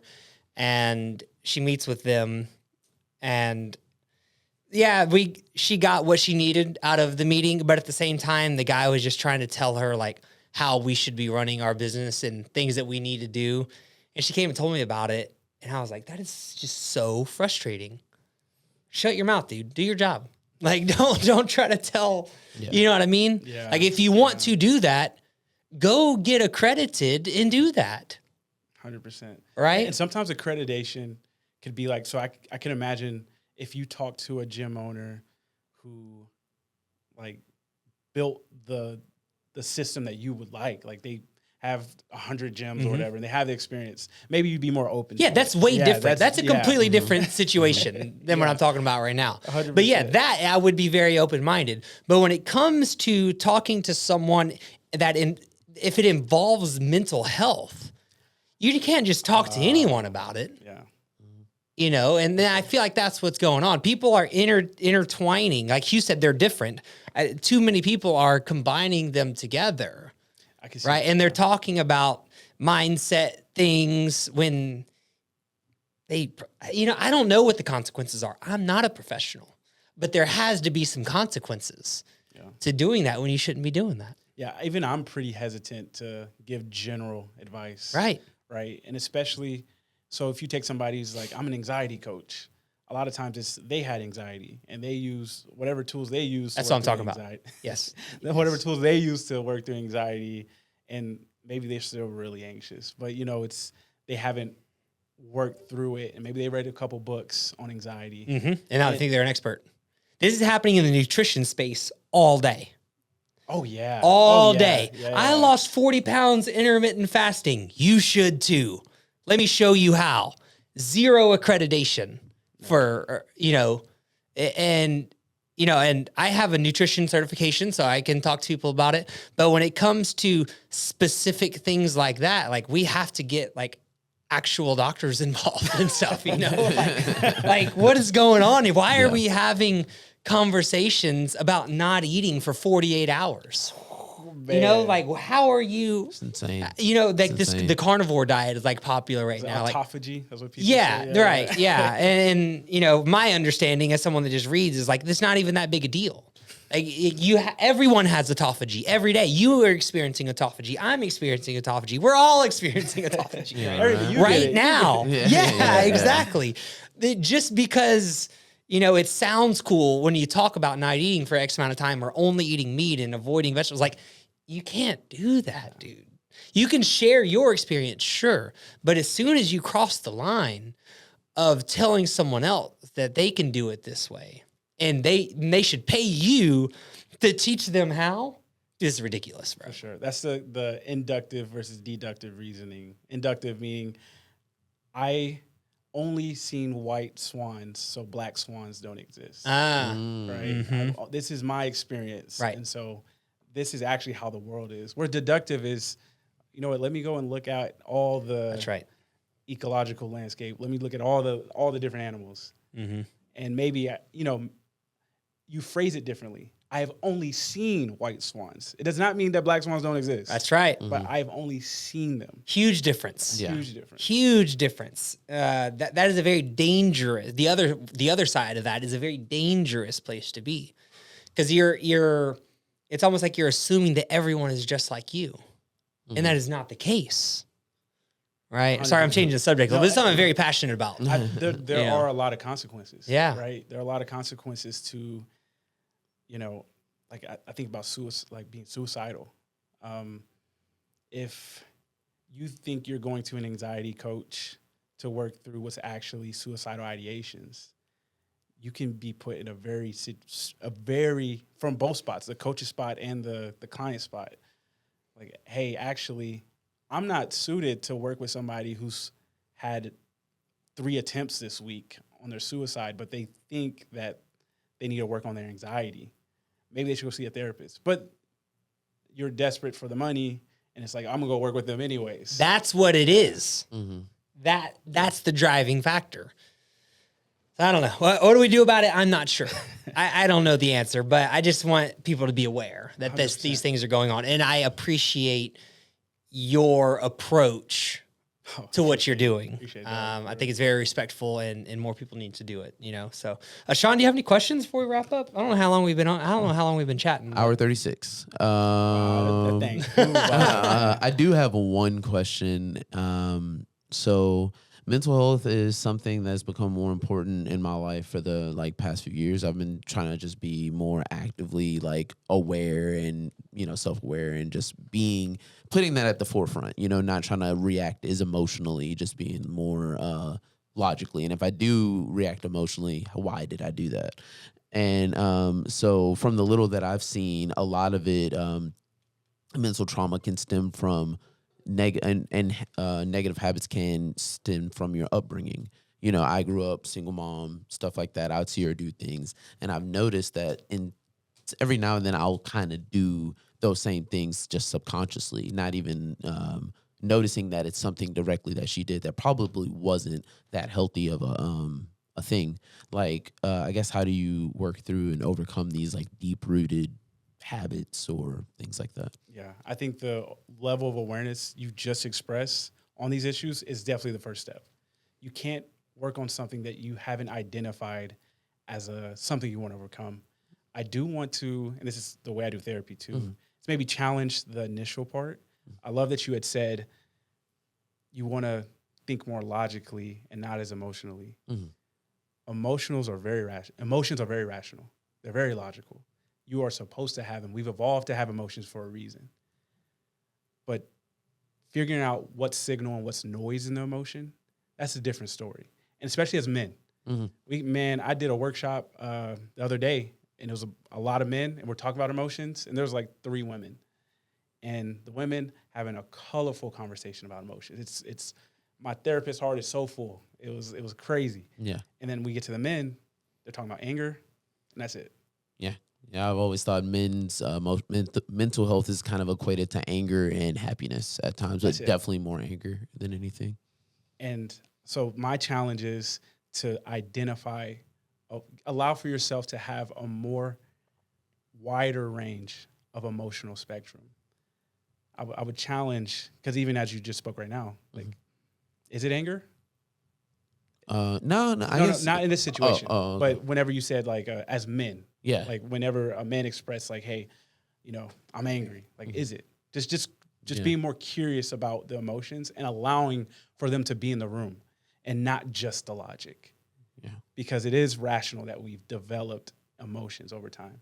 Now, when it comes to, man, we're locked in there with having a single mom and all that stuff and being modeled behaviors that we saw growing up. We're as humans, we're not, you can read all the books, you can listen to all the podcasts, but what you were shown as a child, that's what you're going to lean on when shit gets tough. That's the modeling that you have. Those are the habits that you pick up. So knowing what those habits are, but also knowing more clearly the type of person Sean wants to be. Like, is it honest? Is it caring? Is it thoughtful? Is it compassionate? And then now, when those emotions come up, or those thoughts, you're able to at least have a signal to where you want to go. So, we don't have to get too deep, but let's say, I like to use my own examples. So, I can be a people pleaser. Like it can be difficult to say no. Yeah, I've definitely been there.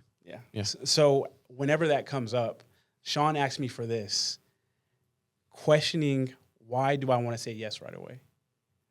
Is it because I want Sean to like me? Is it because I want to be perceived as helpful to Sean? Like, let that be the foundation. Like, let that be what we're curious about. And then ask myself, okay, does helping Sean better align myself with where I want to go?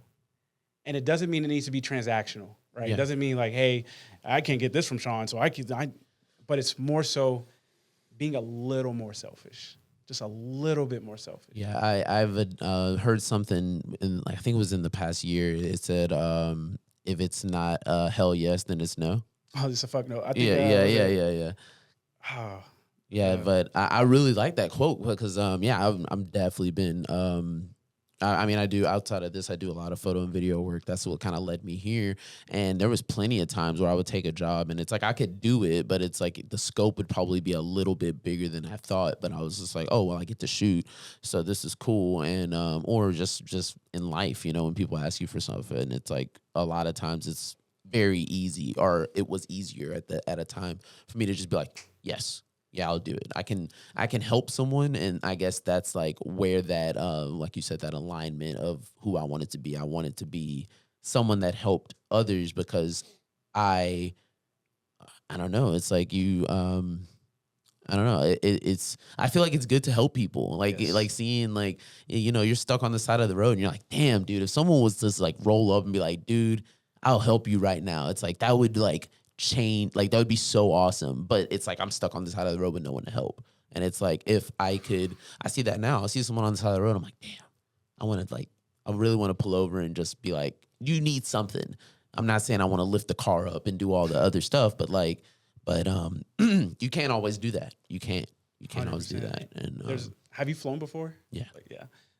And one of the things they say, the stewardesses, they're like, hey, before you put, I know it's going to seem natural to put Phil's oxygen mask on for him, but you need to put yours on first. And when I heard that, I'm with my kids. I was like, what the hell? Like, what you mean? I'm going to put theirs on first. And the logic is, if you're passed out, you can't help. how are you going to help anybody? Exactly. So this is a way of putting on your oxygen mask first so that you could be even more helpful to others. Yeah. Can I ask you a question? Yeah, for sure. 100%. You don't have to share. I mean, we could cut this. No, I'm good. But is there an example of a habit or a model of behavior that you feel comfortable kind of saying that you Learn from my mom and that you want to change?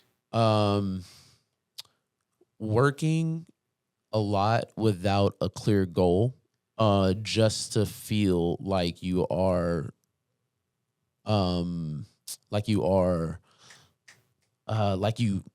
mean something. That's not the right word, but like you work all, like my mom, great woman, but she would work all the time, dude. Work all the time. She's an immigrant, so as soon as she came over from where she was, it was just like a constant battle.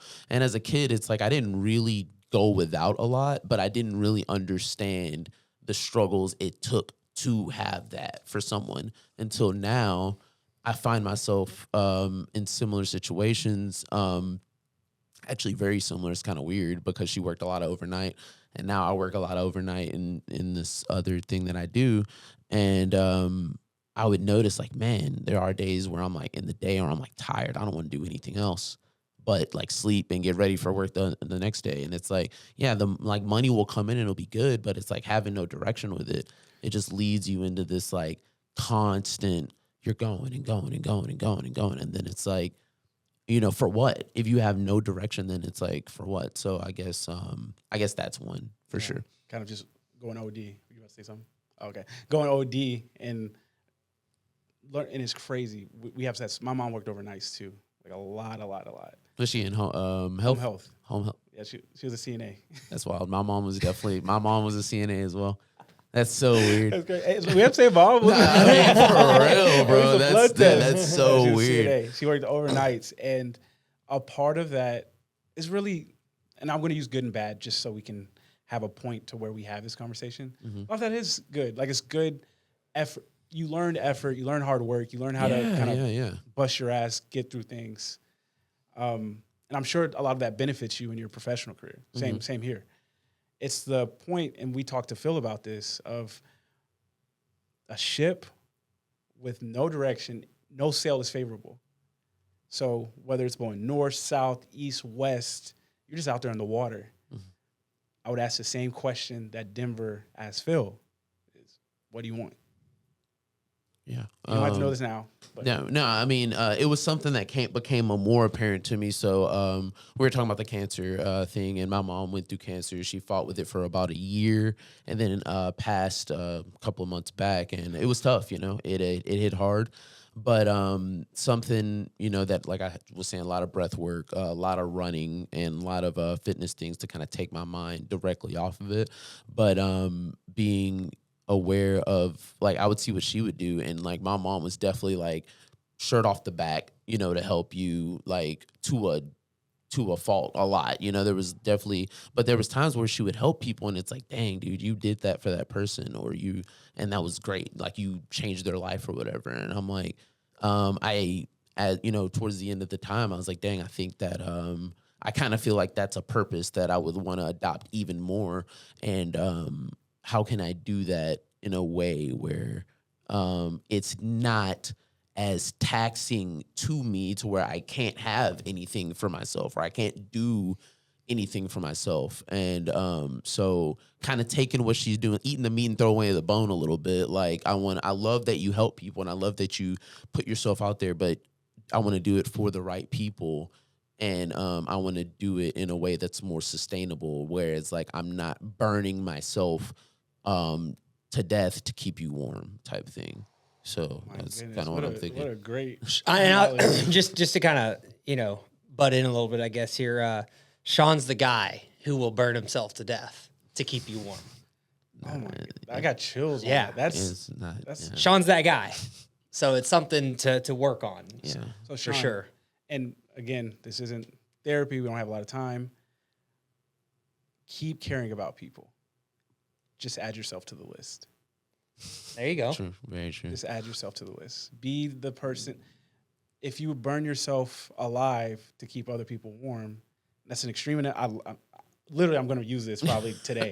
That's so great. We copyrighted that last week. Oh, okay. I'll pay the fee. I'll pay the fee. It's all good. I'll pay the fee to use the restroom. You know? If you're going to do that, and we now have the framework of Sean's going to keep caring about people. He's just going to add himself to the list. Is burning yourself alive a caring action? I mean, with that context, I mean, no. It's like, I mean, there's times where I find myself like, man, I want to do more for myself. I want to create. I mean, when it comes to like content creation and stuff like that, like I do want to make more content centered around what I do, my philosophies on other things, and like getting deeper into that. But it's like, I'll take on another gig that's probably bigger than it should have been, or, whatever it takes. I drive Uber overnight sometimes, and it's like I might stay an hour or two longer or something like that. And I mean that works, and there's things that come of that. It's like, oh, there's money, that's cool. But then it's like I go to bed and it's super late and I'm tired and you have that mental fog. And like, if anything, we're talking about eating earlier. If anything gives me mental fog and like a little bit of a disassociation right there is not it's lack of sleep or like not getting enough sleep or something. Like, I mean, food is food for sure, but it's like, not having the sleep is kind of rough. So it's detrimental. I think that can be like the burning of the self right there. So I don't know.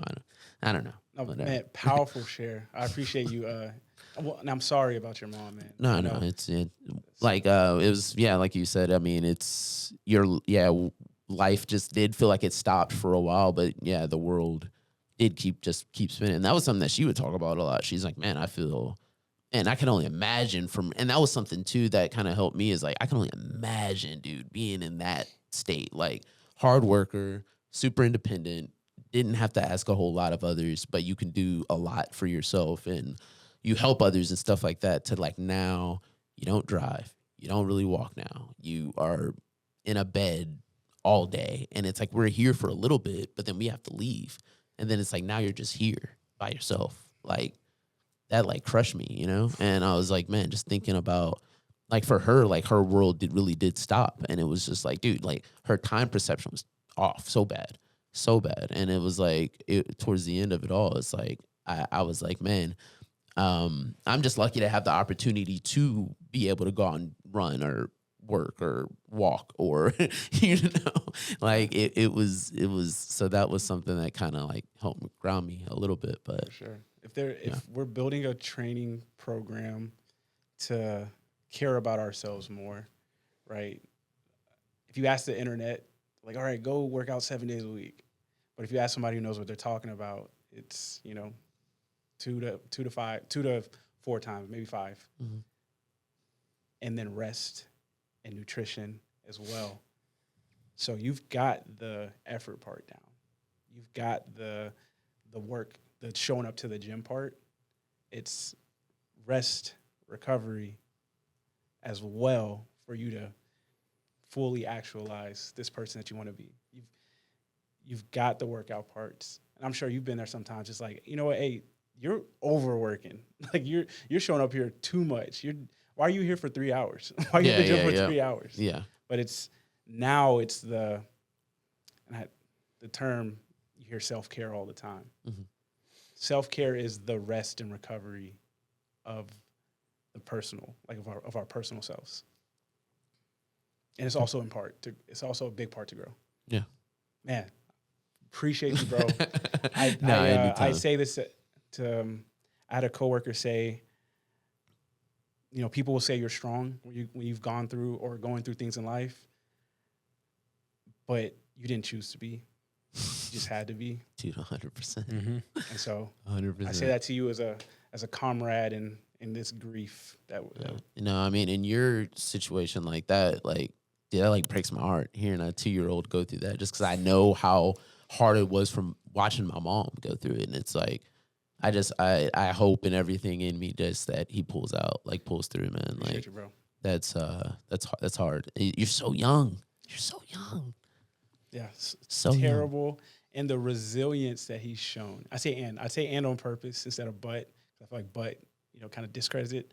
It's terrible and it's beautiful because his resilience has been, like, if he was in here, he used to have this curly hair. Now he's kind of, bald. And he would just be running around, jumping, talking to you, grabbing the mic. Yeah. And I'm just like, man, if he can, keep going, I guess I can. Yeah, we have a lot to learn from kids. What? Yeah.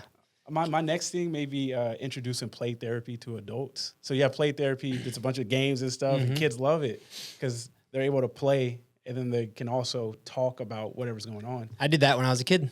I grew up with a single mom as well, and as a kid, I went to therapy and did play therapy. I never realized, I didn't know that's what it was, but that's what we would play. I remember playing board games. We would even play catch my therapist would play catch with me, like at the baseball. I'd bring my glove, and we would just talk as we were playing. I didn't think anything of it, but I mean, looking back now, it Yeah. I'll say one of my favorite parts about working here. My old job was it was a little family business pawn shop, not very interconnected outside of just when we were working during work time. But it's like one of my favorite things about working here is we have meetings, and every now and then we'll do things where it was kind of like play therapy, team building exercises. We'll build who can build the best stack of pyramid of cups or something, with the less whatever. And it was like, man, I love that, dude. It's like being able to like add a little bit of play into that is so beneficial. Yeah, and that's huge. I would say if anything it is super beneficial. And I wish adults were more open to that. But if you bring it in, like you said in that meeting, adults, they kind of quickly were like, oh yeah, this is fun.